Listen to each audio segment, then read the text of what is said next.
Bismillahirrahmanirrahim. Assalamualaikum warahmatullahi wabarakatuh. Pirsawan, kali ini saya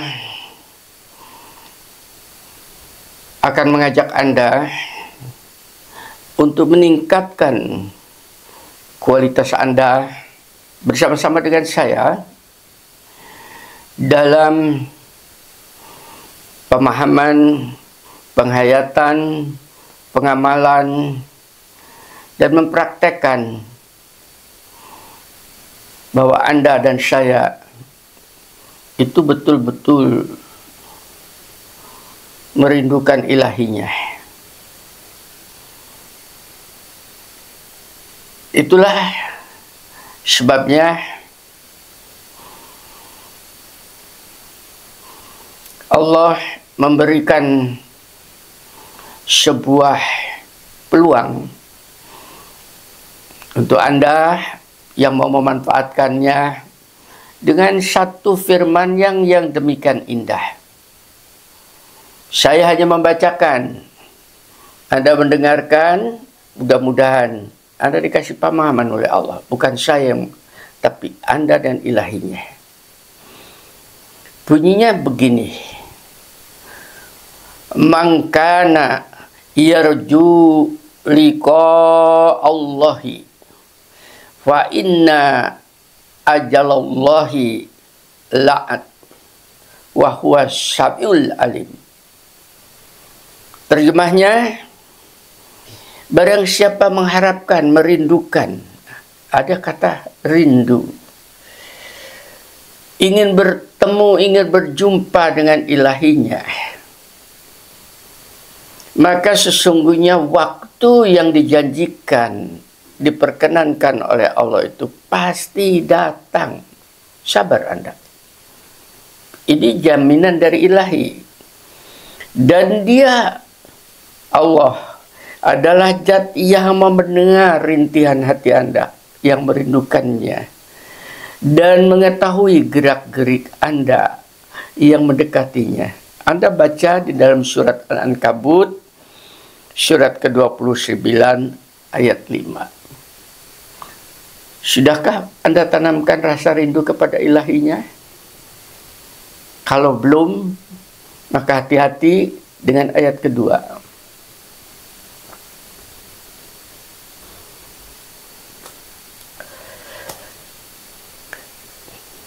Agak panjang, oleh karena itu saya langsung terjemahnya saja. Sesungguhnya orang-orang yang tidak merindukan, mengharapkan pertemuan dengan kami, yaitu Allah, katanya, dan dia telah ternina bubukan, merasa puas, merasa enjoy dengan kehidupan dunia yang fana ini, dan merasa tentram, damai dengan keduniaannya itu, sehingga dia pun lalai dengan nasihat-nasihat ilahinya.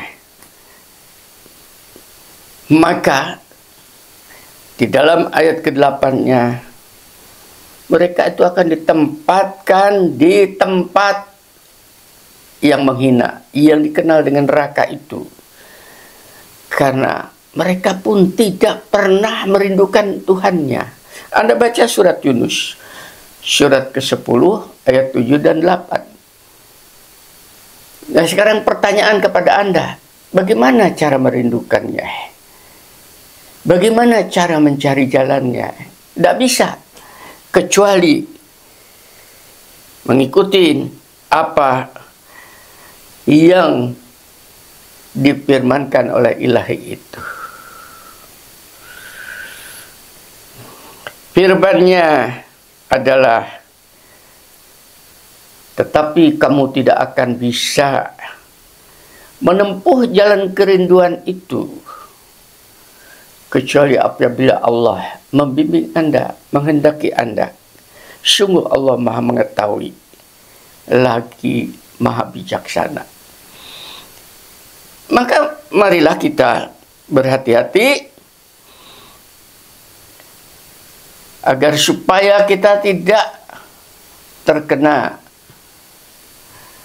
firman Allah, dan kepada mereka dikatakan pada saat kita kembali, kami telah melupakan kamu, kata Allah, karena kamu pun melupakan diriku pada hari pertemuan ini. Maka tidak ada penolong bagi kamu selain Allah. Senyampang Anda masih hidup dengan kucuran air di kanan kiri di depan saya ini sebagai tanda kehidupan, karena segala sesuatu yang hidup diciptakan dari air. Maka marilah merasakan tetesan air, aliran air yang pada dasarnya mereka itu sedang merindukan ilahinya. Hanya Anda tidak mendengarnya. Buktinya apa? Mereka taat mengikuti sistem kehidupannya, yaitu selalu mengalir dari atas ke bawah.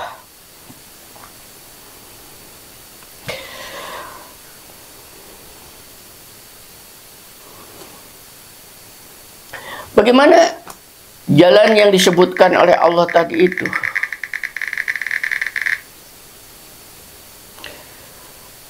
Bagaimana kita menempuh jalan yang disebutkan oleh Allah ini? Telah saya buat langkah-langkahnya, mudah-mudahan Anda mendengarkan, menyimak, Anda catat. Supaya Anda berkualitas. Kemana lagi Anda mau belajar setelah ini?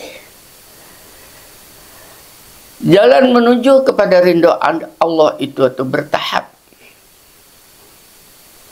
Yang pertama,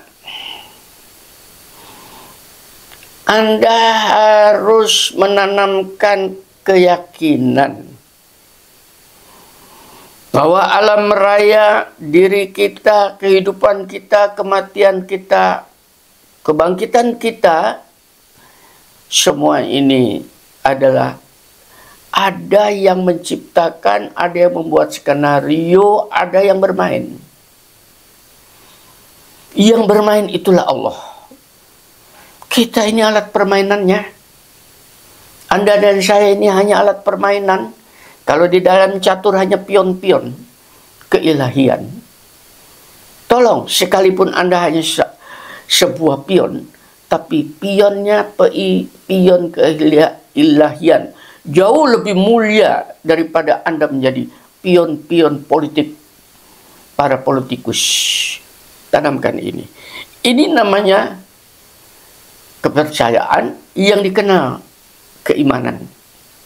Jadi iman itu adalah merupakan secercah cahaya yang masuk menembus diri Anda, rongga dada Anda, bahwa ada kehidupan setelah kematian, dan kehidupan setelah kematian itu tidak ada yang menguasainya.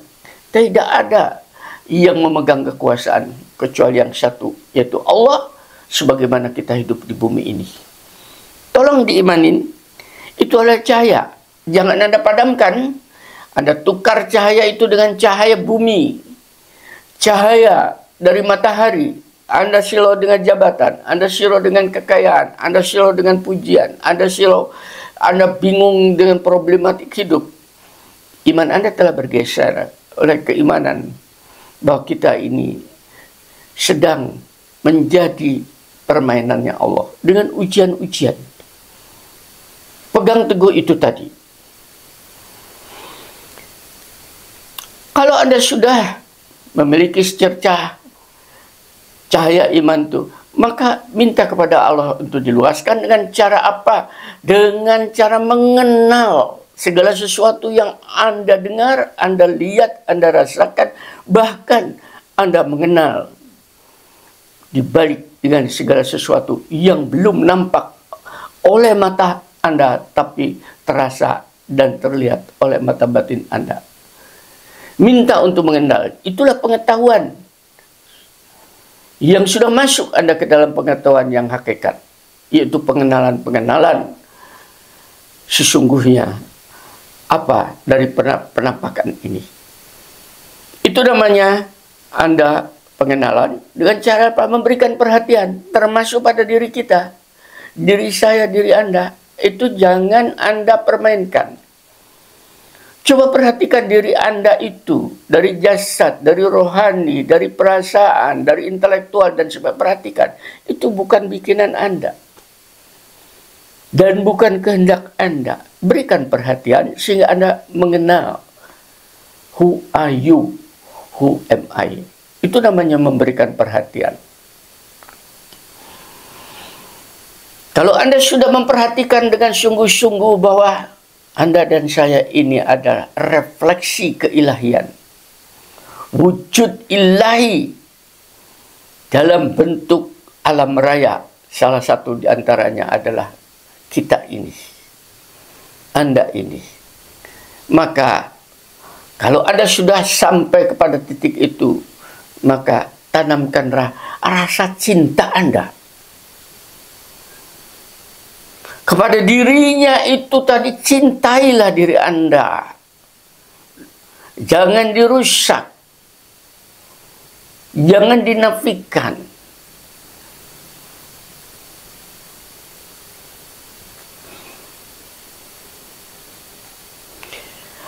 Baru kalau dengan demikian itu Anda akan mengingat-ingat.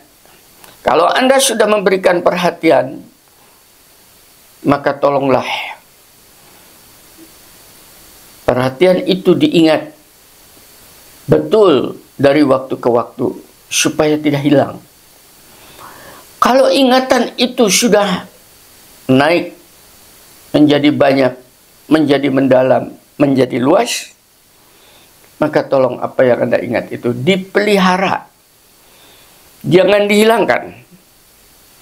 Disitulah muncul cinta dan sayang. Mengingat itu dalam rangka Anda cinta kepada ilahinya.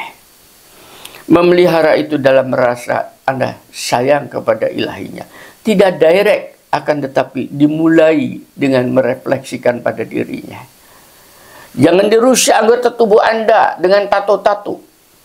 Jangan dirusak organ Anda dengan minum dan homer. Jangan dirusak wajah Anda ini, itu pancaran cahaya ilahi, dengan cemberut, tidak ada senyum, dengan kegelisahan, dengan kebingungan.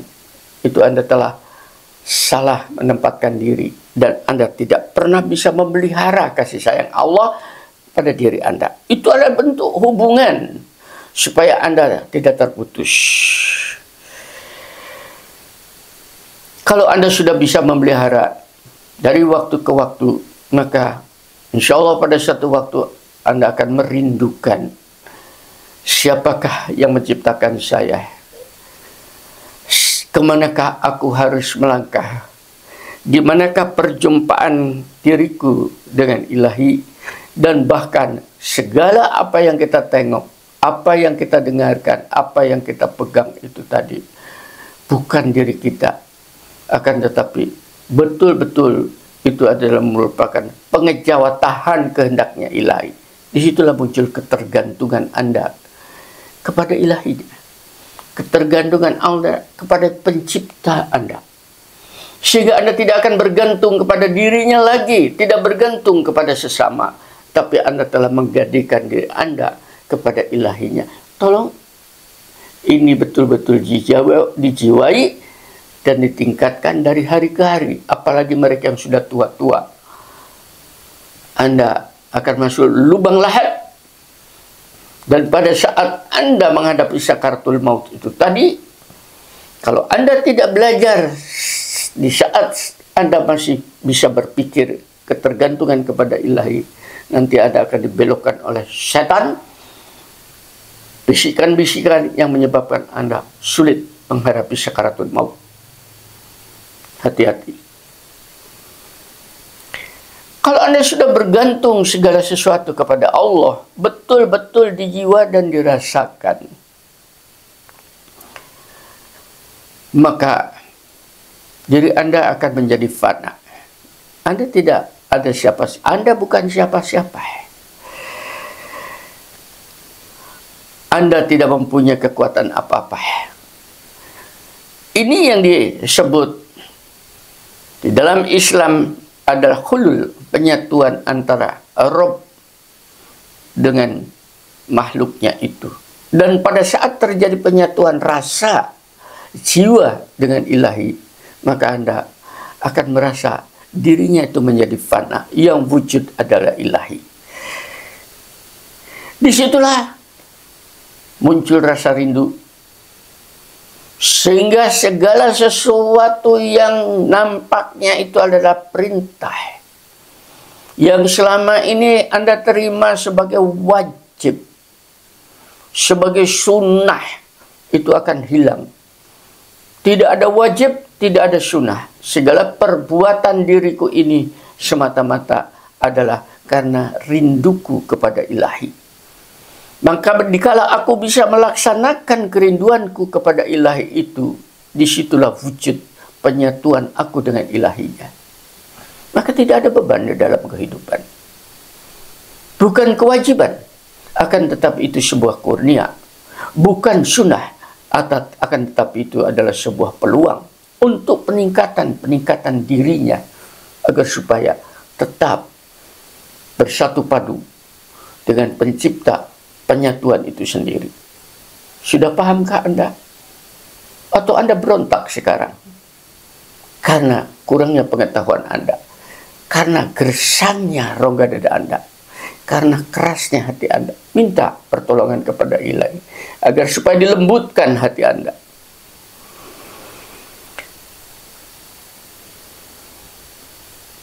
Apa yang saya sampaikan tentang rindu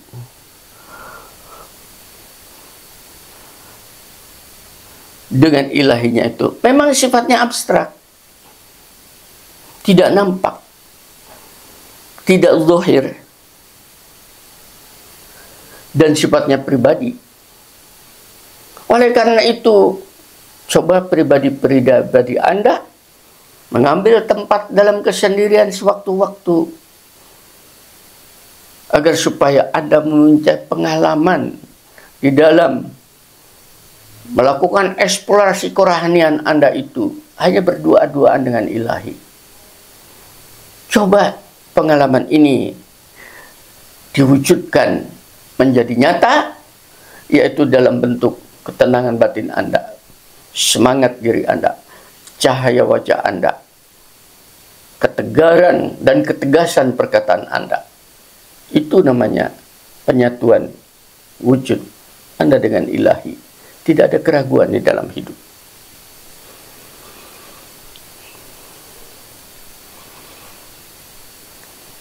Dan itulah yang menyebabkan berfungsinya nilai-nilai kemanusiaan Anda di dunia ini.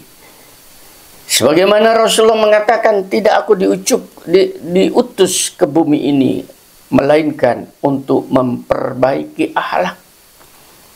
Akhlak itu menjadi akhlakul karimah, akhlak yang terpuji, bukan pada sholatnya, bukan pada puasa Senin Kemisnya, bukan pada hajinya. Akhlak itu akan terkontrol apabila Anda paham tentang wujud ilahi pada dirinya Anda. Anda punya rasa malu, berbelok sedikit daripada zat yang maha pemalu. Anda akan merasa hina apabila Anda berbelok sedikit dalam kehinaan, padahal Anda bersama dengan zat yang maha suci. Anda akan merasa gelisah apabila Anda itu berada di dalam kemungkaran dengan orang-orang yang penuh dengan kemungkaran, penuh kedustaan. Anda gelisah, bukan ketawa. Karena kemunafikan itu adalah sifatnya setan, sedangkan keilahian itu adalah sebuah kepastian.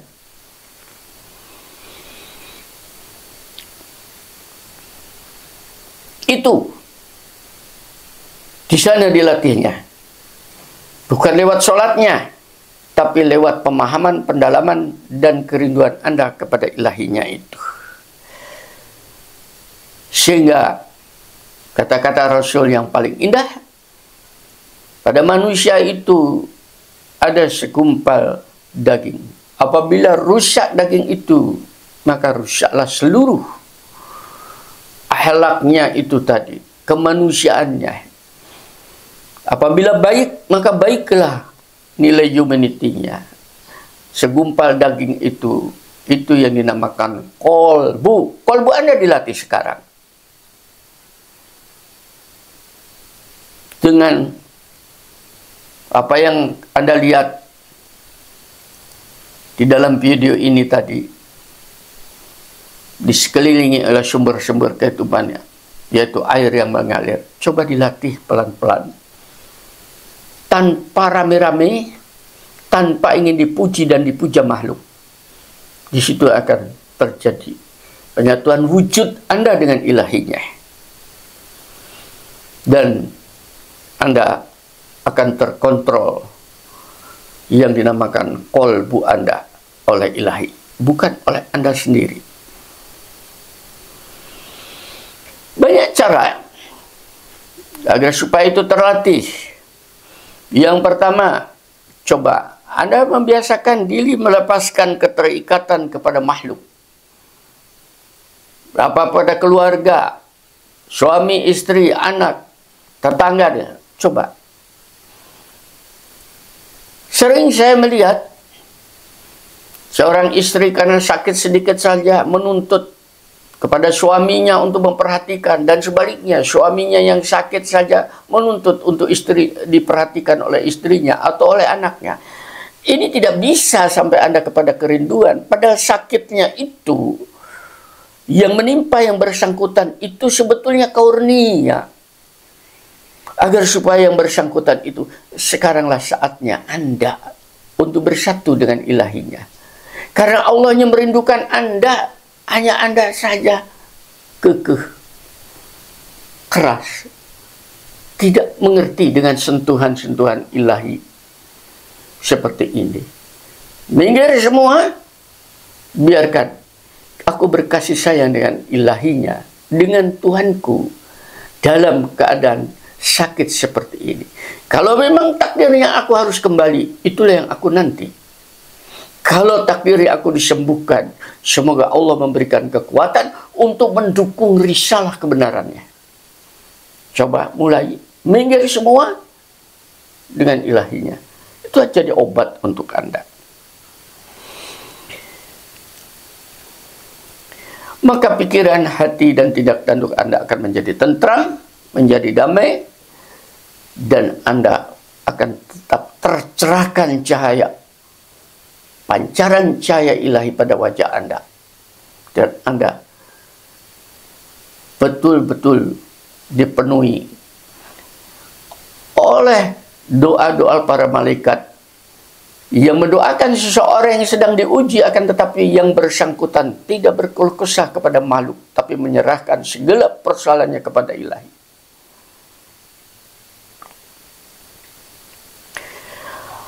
Disitulah Anda akan dimunculkan langkah kedua, yaitu ingin selalu mengenal ilahinya dan merasakan bersama dengan Tuhannya, sehingga akan tercabut rasa takut, rasa khawatir, rasa bimbang, dan sebagainya dari Anda itu semua. Ke sana arahnya. Kalau Anda sudah menduduki makom itu, maka terjadi implikasi dampak terhadap yang bersangkutan, yaitu seluruh permohonan Anda itu terkabul, mustajab, diijabain Allah, diridhoi Allah. Itu yang pertama. Doa apa saja Bagi orang yang sudah pada tingkat itu, doanya bukan lagi masalah dunia. Tapi doanya hanya dua. Yang pertama, mohon agar ilahinya mengampuni segala kesalahan kehilapan di dalam hidup yang telah lalu, karena dia tidak bisa menghapuskannya, dan menutupi daripada kebodohan-kebodohannya. Itu aib-aib dirinya, hanya Allah yang bisa. Yang kedua, diberi kekuatan agar supaya mampu mengatasi segala implikasi dampak daripada ujian-ujian yang sedang dia hadapi. Dan dia penuh dengan penyerahan kepada ilahi. Di sini ilahinya sudah meridhoi. Radhiyallahu anhum wa radu'an. Allah ridho, dia pun ridho. Itu yang kita kejar. Lalu bagaimana dampaknya terhadap sekitar? Anda bisa melihat pada orang-orang yang sudah, itu namanya tawakal, yang sudah terjadi penyatuan dirinya dengan ilahinya dalam kehidupan dunia ini. Yang pertama, dia akan menjadi sumber cahaya bagi masyarakat sekitarnya. Cahaya di sini adalah tentunya adalah pengetahuan. Cahaya di sini adalah harapan. Cahaya ini adalah kreativitas. Cahaya adalah kebenaran dan seterusnya. Bagi dirinya dan masyarakat sekitarnya. Yang kedua, orang yang demikian akan menjadi benteng keilahian di dalam kehidupan dunia. Dalam kemanusiaan. Karena pada manusia yang demikian itu akan didapatkan siapapun bersandar kepadanya, dekat dengannya, dia akan damai, dia akan aman, tentram, tenang, cool, merasa terlindungi, dan memberikan harapan-harapan, bukan ancaman-ancaman. Mudah-mudahan dengan aliran gemericiknya air, kebenaran air kehidupan ini, Anda yang sampai detik ini tetap istiqomah bersama saya, mendayung perahu kehidupan ke muara, bukan ke hulu, ke muara sungai, kita akan bertemu dengan lautan kehidupan yang sesungguhnya, yaitu Rahman Rahimnya Allah. Inna lillahi wa inna ilaihi raji'un. Semoga limpahan Allah, kasih sayang Allah kepada Anda direspon, dan Anda belajar untuk mencintai, memuliakan, dan merindukannya. Dari Bima Sakti, Assalamualaikum warahmatullahi wabarakatuh.